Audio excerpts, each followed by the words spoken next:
Nous vivons dans un monde saturé de nouvelles. Chaque jour, on nous annonce des crises, des promesses politiques, des réformes économiques, des avancées technologiques censées améliorer nos vies. Certains soupirent après une nouvelle qui pourrait vraiment tout changer et faire une réelle différence dans leur situation. Il y a plus de 2000 ans, dans un contexte de peur, d'oppression et d'incertitude, un ange s'est adressé à des bergers anonymes, pas à des rois, pas à des puissants. Oui, à des bergers anonymes, un ange s'est adressé pour leur annoncer une nouvelle, mais une nouvelle d'une nature totalement différente.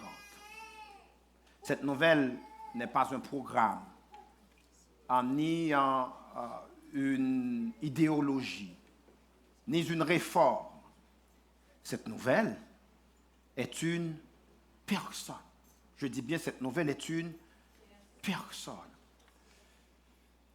Des paroles pour certains très bouleversantes, peut-être jamais prononcées dans l'histoire humaine. En Luc 2, 10, 11, l'ange dit « Ne craignez point, car je vous annonce une bonne nouvelle, qui sera pour tout le peuple le sujet d'une grande joie. C'est qu'aujourd'hui, dans la ville de David, il vous est né un sauveur, qui est le Christ, le Seigneur. » Donc, voulons dire que ce matin, nous ne célébrons pas une tradition, encore moins un souvenir attendrissant. Nous sommes confrontés à une annonce qui prétend répondre aux besoins le plus profond de l'être humain. Cette annonce vise plus que seulement améliorer nos conditions de vie. Cette annonce veut que nous soyons littéralement sauvés. Et en cette nuit spéciale où les bergers étaient dans les champs, Dieu, le Très-Haut, s'est inscrit dans l'histoire de l'humanité.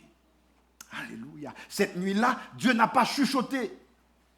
Il a déchiré le silence. Cette nuit-là, le ciel ne s'est pas contenté de regarder la terre. Le ciel s'est ouvert. Cette nuit-là, le monde continuait à dormir, mais Dieu s'est révélé pour sauver. Il ne s'est pas révélé dans un palais, pas devant des puissants, pas au centre du système. Dieu s'est révélé dans la nuit, avec des bergers, des gens à la périphérie. Oui, Dieu a parlé dans la nuit, non pour informer, mais pour transformer avec son message de salut pour tous, dont l'accomplissement est pour aujourd'hui et dont le contenu se concentre sur l'identité incomparable de notre Jésus.